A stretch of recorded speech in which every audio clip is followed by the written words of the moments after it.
नमस्कार, मी गणेश शिंदे. आपल्या सर्वांचं राजमुद्रा न्यूज लाईव्हच्या पर्यटन मुद्रा या विषयामध्ये मनपूर्वक स्वागत. आज आपण पाहणार आहोत प्रतिशिखर शिंगणापूर म्हणून ज्या मंदिराची ज्या देवस्थानाची ओळख असलेलं गंगनबीड तालुका नायगाव येथील एक मंदिर.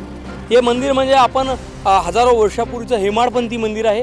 यातलं एक वेगळंपण आहे, महाराष्ट्रातलं एक वेगळंपण, ज्या ठिकाणी की आपण नंतरच तिथं पाहणार आहोत आपण. आणि त्यासह इथे अनेक नायगाव तालुक्यासह जिल्ह्यासह अनेक महाराष्ट्रातून देखील या दर्शनासाठी संपूर्ण कुटुंबासह अनेक भाविक भक्त येत असतात. आपण त्याचं दर्शन घेण्यासाठी या राजमुद्रा न्यूजची संपूर्ण टीम या पर्यटन मुद्रा आणि भक्ती मुद्रा या क्षेत्रामध्ये आपण जाणार आहोत. तुम्ही देखील आमच्यासोबत चलायचं आहे आणि ह्या एक मंदिराचं वेगळेपण काय, दर्शन आपल्याला घ्यायचं आहे. त्यासोबतच चला तर जाऊया आपण थेट या मंदिरामध्ये. ह्या निसर्गरम्य वातावरण असलेल्या या मंदिराचं आपल्याला दर्शन घ्यायचं आहे. चला तर पाहूया.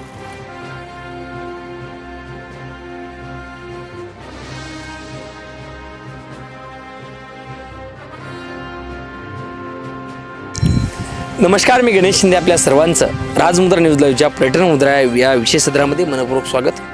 आज आपण या पर्यटन मुद्रा या विशेष सदरामध्ये आज आपण आलो आहोत नायगाव तालुक्यातील गंगनबीड या ठिकाणी. आता गंगनबीड म्हटल्यानंतर आपल्या लक्षात आलंच असेल की आज श्रावण महिना चालू आहे आणि आज श्रावण महिन्यामध्ये गंगनबीड या महादेव मंदिराचं दर्शन घेण्यासाठी असंख्य महाराष्ट्रातून अनेक भाविक भक्त येत असतात. आता श्रावण महिना चालू आहे, सोमवारी प्रचंड इथे गर्दी असते. आज आपण आलेलो आहोत आणि आपण येथील नेमकी आख्यायिका जाणून घेणार आहोत. एक मंदिरामध्ये आणि मंदिराच्या सविस्तर माहिती घेणार आहोत. हा राष्ट्रीय महामार्ग क्रमांक 161 नांदेड ते हैदराबाद रोडवर कमान आहे आणि कमानीपासून जवळपास 3 किलोमीटर एक मोठ्या माळावर एक उंच असलेल्या माळावर हे मंदिर स्थापित झालेलं आहे. तर विशेष म्हणजे शिखर शिंगणापूरचं महादेवाचं मंदिर जसं ज्या प्रकारचं आहे तशीच प्रतिकृती या ठिकाणी आपल्याला गंगनबीड येथील महादेव मंदिरामध्ये पाहायला मिळते. आणि हा मंदिर म्हणजे जागृत महादेवाचं मंदिर म्हणून या महादेवाची ओळख आहे. आणि इथे सोमवारी अनेक भंडारे होत असतात, अनेक कार्यक्रम होत असतात आणि अनेक लोक आपल्या मनातील इच्छा महादेव पार्वतीच्या पुढे प्रगट करत असतात आणि ती अनेक वेळा पूर्ण देखील होताना आपण पाहत असतो. आता आपण थेट मध्ये जाणार आहोत, पाहणार आहोत. इतक्या उंच माळावरील हे गंगनबीडचं मंदिरातील थेट दर्शन आपण घेणार आहोत. आपण पाहू शकता की महाराष्ट्रातील सर्वात महत्त्वाचं म्हणजे महाराष्ट्रामध्ये एक वेगळंपण नेमकं काय या मंदिराचं, तर एकाच पिंडीमध्ये महादेव आणि पार्वती या दोघांचीही प्रतिकृती आपल्याला पाहायला मिळते आणि दोघांचंही आपल्याला थेट गाभाऱ्यामध्ये जाऊन दर्शन घेता येतं.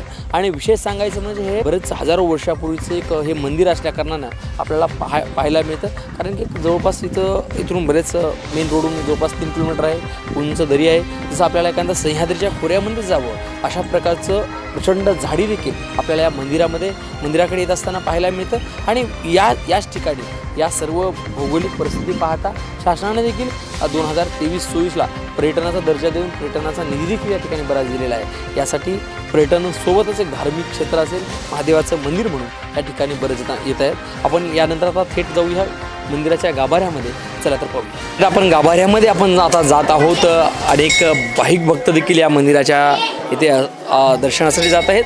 आपण जर पाहिलं की सोमवारी पाहिल्यानंतर प्रचंड मोठी गर्दी असते. थेट मंदिराच्या गाभाऱ्यामध्ये जाऊन आपण दर्शन घेणार आहोत. महाराष्ट्रातील एक वेगळंपण असलेलं हे मंदिर आपण पाहणार आहोत. दर्शक हो, पाहत राहा तुम्ही राजमुद्रा न्यूज.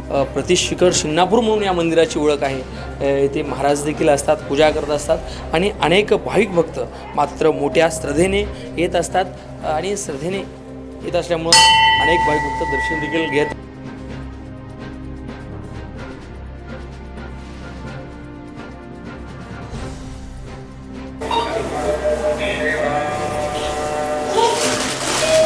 आपल्या राजमुद्राच्या न्यूजच्या दर्शकांना आपण थेट मंदिरातून गाभाऱ्यातून आपण दर्शन देणार आहोत. आणि त्यासोबतच मुख्य जे पुजारी आहेत, अनेक पिढ्यांना आपल्यापासून जे पुजारी आहेत त्यांच्याशी देखील आपण या मंदिरासंदर्भात आपण जाणून घेणार आहोत.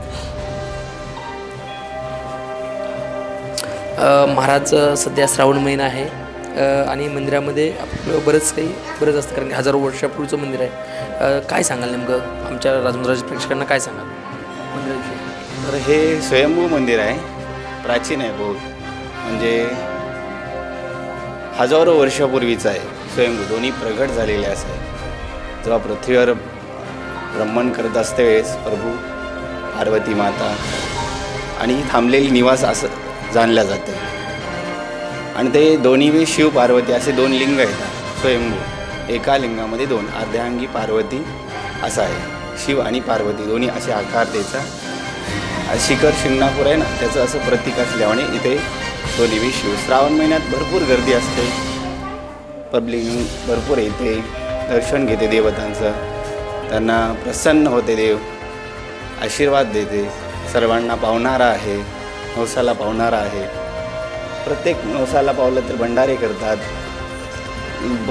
बरंच दुरून दुरून तो लोक येतात दर्शनासाठी.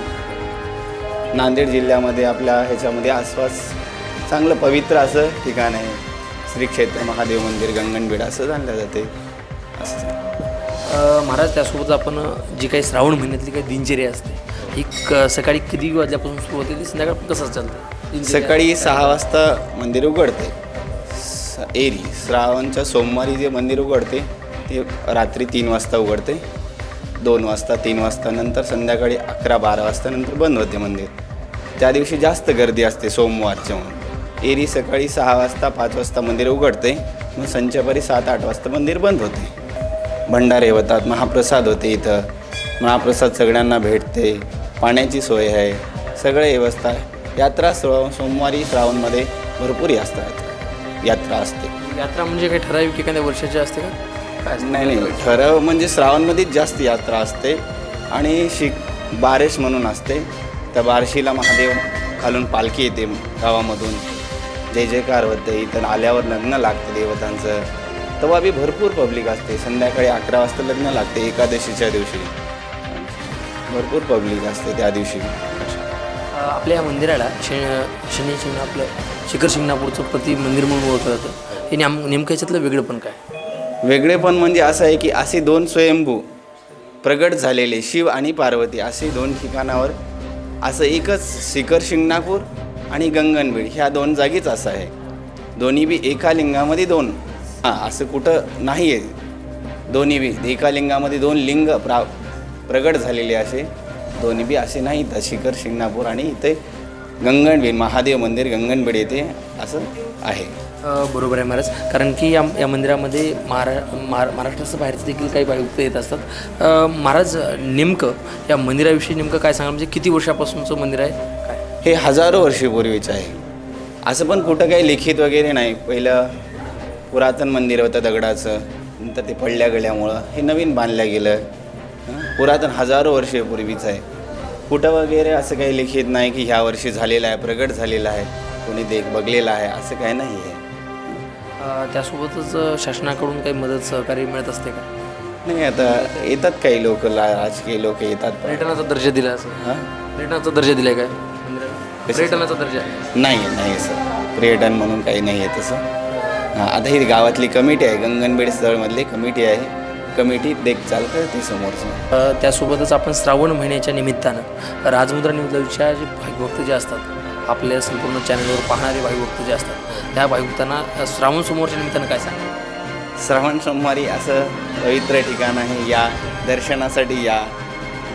चांगला देव पावणारा, नवसाला पावणारा आहे, तुमच्या इच्छा पूर्ण करणारा आहे असा देव आहे. या सगळ्यांनी दर्शनासाठी. महाराज, तुम्ही या मंदिराची सेवा कधीपासून करता नेमकी? आमची पिढ्यानपिढी आहे, आजोबा पंजोबा असं पिढ्याने पिढ्या जोपर्यंत मंदिर असतं, पिढ्या भरपूर पिढ्या गेलेल्या आहेत. 2-4 पिढ्याच्या वरी जास्त पिढ्या गेलेल्या आहेत. पिढ्यानपिढ्या चालू आहे हे दर्शनात.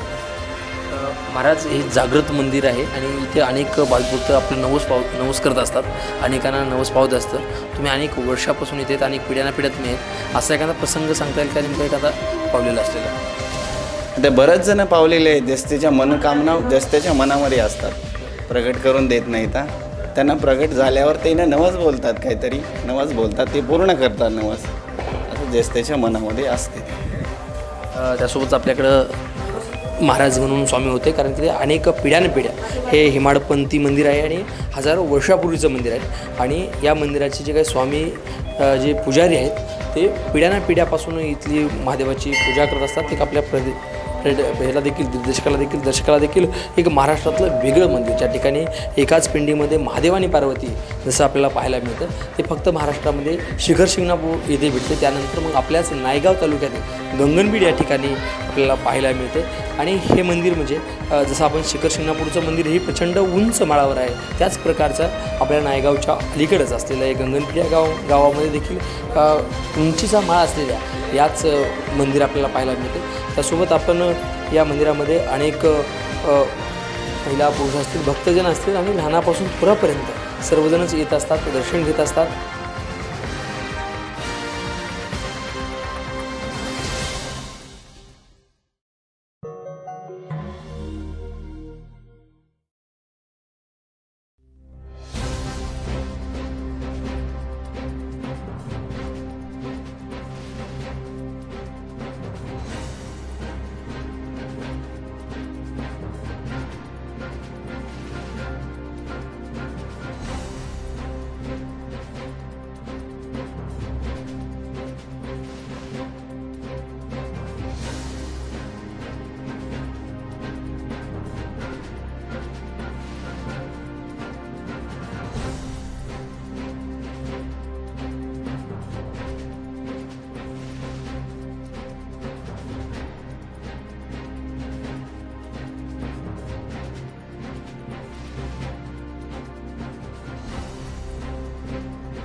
प्रति शिखर शिंगणापूर म्हणून ओळखल्या जाणाऱ्या गंगनबीड येथील महादेवाचं आपण महादेव पार्वतीचं आपण दर्शन घेतलेलं आहे. आणि दर्शन घेऊन आता आपण बाहेर आलेलो आहोत. आणि यानंतर आपण अजून काही जे काही भाविक भक्त जिथं आपण आलेले आहेत त्या भाविक भक्ता देखील आपण संवाद साधणार आहोत. अनेक भाविक भक्त इथे येत असतात.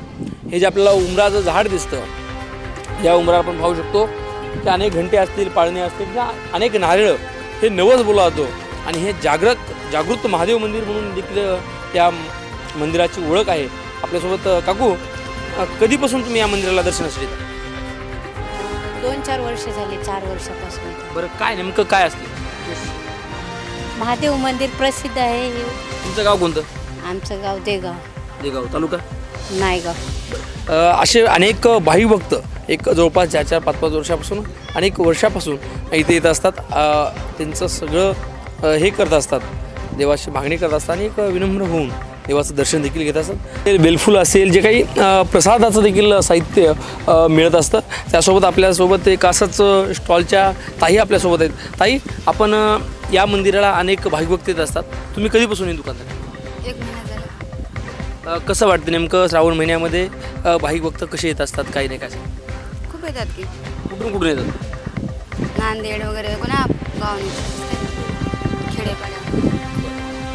त्यासोबत आपल्यासोबत एक सर आहेत. सर, आपण या मंदिराच्या दर्शनासाठी कधीपासून येतात? मी पहिलीच वेळेस ह्या वेळेस मंदिराच्या दर्शनासाठी आलो, पण मला खूप छान वाटलं इथे दर्शन. आम्ही या मंदिराला 10 वर्षापासून येतो. काय वाटतं नेमकं? काय नाही, भक्ती आहे आणि मंदिराची प्रसिद्धी आहे. मंदिर ते नवसाला पावणारा देव आहे. जे नवस बोलला त्या नवसाला पावते आम्हाला. न्यूज बोलला होता? हो, बाईचं आमच्या चांगलं होऊ दे म्हणून, ड्युटी लागू दे, काय लागू दे, लागली. हा, आता भया काय किती? आता भया बी चाललाय. आता पॉलिटेक्निकलला लागला. तर भयाचा याला बी लागू दे, याचा नंबर लागू दे, आणखीन डबल यायचे आम्हाला. म्हणूनच आणलं याला पाया पडायला. नवसच केला, तिसरा नवस केला आज. तिसरा गेला. म्हणजे मला जेव्हा नोकरी लागली तेव्हा 4थ्या वेळेस यायचं इथं. तुला काय नेमकं पॉलिटेक्निक? पॉलिटेक्निक आता ॲडमिशन केले फर्स्ट इयरला वाशिमला. ताई, कोणचं गाव आहे तुमचं? बरबडा. तुम्ही आता या मंदिराला कसं आले? पायी आल्या, चलत आले. तुम्ही किती वर्षापासून येत आणि काय सांग? 2-3 वर्षापासून येतात आम्ही. पायऱ्यांचे? हो, पायीच येतात. त्यासोबत आजी देखील आहे. आजी, हे मंदिर म्हणजे जागृत महादेवाचं मंदिर म्हणून ओळख आहे. नेमकं हा महादेव नेमकं नवसाला कसं पावतंय? नवसाला आल्यावर पावते. अरे बहुत हां कसं म्हणजे तुम्ही कधीपासून येता? आम्ही 5-6 वर्षे झाले इथेच येतात. तुमचं गाव कोणतं आहे? बरबडा. तुम्हाला देवावर पावलाय काय? हां पावला. पावलाय. आम्ही बरबड येऊन आले. काय महादेवावर आज दर सोमवारी प्रचंड मोठी गर्दी असते, आज मंगळवार आहे, काय सांगा? ये सोमवार दर्शन होईना म्हणून असं दर्शन होते म्हणून आरवाडी आली आम्ही असं. हे असे सगळे मुलं घेऊन मुली घेऊन पायी आले. परिवार घेऊन आला तुम्ही? हो सगळे घेऊन आले. आम्ही पायीच येतात दरवर्षी. अनेक भाविक भक्त पाया देत असतात, दर्शन घेत असतात आणि महाराष्ट्रासह अनेक राज्यातून देखील मंदिराच्या दर्शनासाठी येत असतात. यांचं एक असं म्हणणं होतं की सोमवारी प्रचंड गर्दी असते, सगळ्या परिवारासह दर्शन आपल्याला घेता येत नाही होतं. त्यामुळे आज आरवाडी देखील आम्ही दर्शनासाठी येत असतो. यानंतर अजून देखील काही जोडपे आहेत. विशेषतः या महादेवाचं एक वैशिष्ट्य म्हणजे पर्यटनाचा या ठिकाणी मोठा दर्जा दिला पाहिजे. अनेक जोडप्याने येत असतात. ताई कधी आम्ही बरेच दिवस झाला असंच येतात. तुमचं गाव कोणतं आहे? तेलंगवाडी. कुठे आहे? उस्माननगर. उस्माननगर. तुम्ही कधीपासून? आम्ही जसं कळत तसं येतात. लग्न झालं तर म्हणजे लग्नाच्या आधीपासून येतात. कोणचं गाव आहे तो? सोनारी. हां सोनारी. सोनारी कुठे? म्हैसार रोड ते. दर्शन घेतलीस? हा घेतलं. हां काय म्हणतेस? मोठा डॉक्टर बनायचं आहे. अरे वा, डॉक्टर बनायचं या देखील बाळाचं स्वप्न आहे. म्हणजे एक जागृत मंदिर आहे, अभ्यास करतो. हां नमस्कार म्हणजे शांत बसणार की नमस्कार करून अभ्यास करावा लागतो की नाही? हो करा. सातवी. शाळा कोणची ती? गुजराती.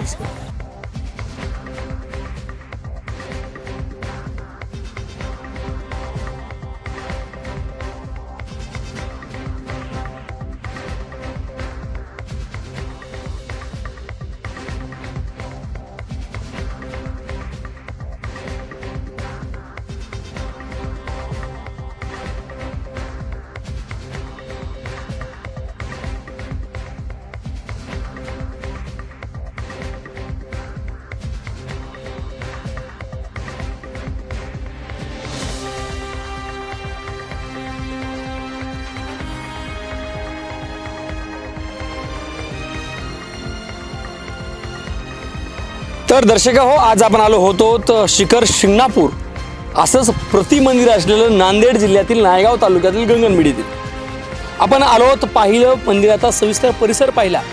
मंदिर हे हजारो वर्षाचं हेमाडपंथी मंदिर आहे. मध्ये गाभाऱ्यातलं जाऊन दर्शन घेतलं. गाभाऱ्यातलं नेमकं वेगळंपण काय आहे ते तुम्हाला दाखवण्याचा मी प्रयत्न केला. एकाच पिंडीमधून महादेव आणि पार्वती एकाच ठिकाणी असलेली ही या वेगळेपणाचं, या वेगळ्या मूर्तीचं, जागृत देवस्थानाचं आपण दर्शन घेतलेलं आहे. हजारो वर्षापूर्वीचं हेमाडपंथी असलेल्या मंदिराचं आपण दर्शन घेतलेलं आहे. आणि दर्शन घेतल्यानंतर तुम्हाला नेमकं कसं वाटलं, काय कशा प्रकारचं कसं झालं आणि लोकांच्या प्रतिक्रिया देखील आपण घेतल्या. अनेक लोकांना पावणारा हा महादेव पार्वतीचं मंदिर आहे. आणि या राजमुद्रा न्यूज लाईव्हच्या माध्यमातून तुम्ही देखील या मंदिराची सविस्तर माहिती घेऊन आपण देखील दर्शन घेतलेलं आहे. आपल्याला या संदर्भामध्ये नेमकं काय आपली प्रतिक्रिया आहे, आपल्याला नेमकं काय वाटतं, त्यासोबतच यासह पर्यटन आणि भक्तिमुद्रा या सदरामध्ये अजून वेगळं आपल्या परिसरामध्ये असं एखादं देवस्थान असेल, पर्यटन असेल, ते देखील तुम्ही कमेंट बॉक्समध्ये टाकू शकता. आणि तुम्हाला ते पाहण्याची इच्छा असेल तर ते देखील आम्ही तुमच्या आग्रह असतं ते देखील दाखवण्याचा प्रयत्न करू. धन्यवाद. कॅमेरामॅन दिगंबरसह प्राध्यापक गणेश शिंदे, राजमुद्रा न्यूज लाईव्ह, नांदेड.